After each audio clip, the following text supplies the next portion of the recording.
దొండకాయ ఫ్రైతో ట్రై చేద్దాము. ఇది ఎలా చేయాలో దొండకాయ ఫ్రై వీడియోలో పెడతాను.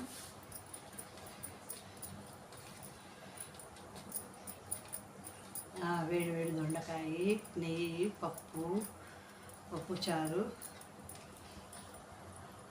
ఒక ముద్ద ఇలా వేసుకొని సూపర్.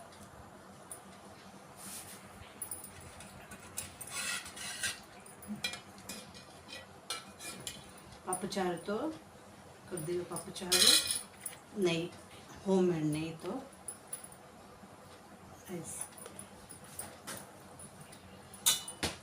మీరు కూడా దొండకాయ ఎలా చేయాలో వీడియోలో పెట్టాను. మీరు కూడా ఇలా చేసుకొని ఒకసారి ట్రై చేయండి.